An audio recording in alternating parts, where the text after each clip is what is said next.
மரகத நாடை ஆண்டு வந்த அரசர் ரவிவர்மன் பணக்காரனாகவே இருந்தாலும் அவர் நாட்டு மக்களுக்கு கொஞ்சம் கூட உதவியே செய்ய மாட்டார். மக்களை அவர் வயலில் காலையில் இருந்து இரவு வரைக்கும் வேலை வாங்கிவிட்டு அந்த மக்களுக்கு சரியான சம்பளம் கூட கொடுக்க மாட்டார். அப்படிப்பட்ட மிகப்பெரிய கஞ்சனாகவும் இருந்தார். அப்படி இருக்கும்போது அவர் அரண்மனைக்கு கவிஞர் ஒருவர் வருகிறார். அந்த கவிஞர் மன்னரை பற்றி கவிதை வாசித்து காட்டுகிறார். அதை கேட்ட மன்னருக்கு மிகவும் மகிழ்ச்சியாக இருந்தது. ஆனால் மன்னரின் மனதிற்குள் ஒரு யோசனை தோன்றியது. நாம் இந்த கவிஞரின் கவிதையை நன்றாக இருக்கிறது என்று சொன்னால் அந்த கவிஞருக்கு நாம் பரிசு கொடுக்க வேண்டுமே என்று நினைத்து, கவிஞா, உன்னுடைய கவிதையை நான் முன்பே கேள்விப்பட்டிருக்கிறேன். எனக்கு ஒன்றும் இந்த கவிதை புதியதாக தெரியவில்லை. அதனால் உனக்கு பரிசு எதுவும் கிடையாது என்று சொல்லி அந்த கவிஞனை விரட்டி அடித்தார். மறுநாள் அந்த அரண்மனைக்கு ஓவியர் ஒருவர் வருகிறார். அவர் ரவிவர்மனை போலவே ஒரு ஓவியத்தை அச்சு அசலாக வரைந்தார். அதை பார்த்து அரண்மனையில் இருந்த அனைவரும் மெய் சிலித்து போனார்கள்.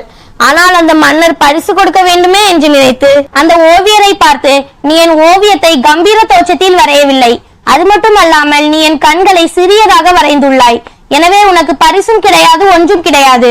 உடனடியாக இந்த அரண்மனையை விட்டு ஓடிவிடு என்று சொல்லி விரட்டி அடித்தார். அப்போது விஷ்ணு என்ற சிற்பி ஒருவன் மரகத நாட்டிற்கு வந்தான். அவன் மரகத நாட்டிற்கு வந்தவுடனே அந்த ராஜாவை பற்றி கேள்விப்படுகிறான். உடனடியாக அவனும் ரவிவர்மனை போலவே ஒரு சிலையை செய்து மறுநாள் அரண்மனைக்கு கொண்டு போகிறான். அதை பார்த்தவுடனே அரண்மனையில் உள்ள அமைச்சர்கள் அனைவரும் திகைத்தனர். அதை பார்த்து மன்னரும் மிகவும் ஆச்சரியப்பட்டான்.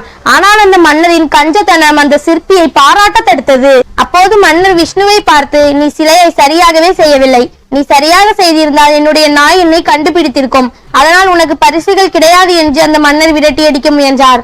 அப்போது விஷ்ணு, மன்னா, எனக்கு ஒரு நாள் கால அவகாசம் கொடுங்கள். நான் கண்டிப்பாக இன்னும் சிறப்பாக உங்கள் சிலையை முடித்து தருகிறேன் என்று சொன்னான். அதற்கு மன்னரும் சம்மதம் தெரிவித்தார்.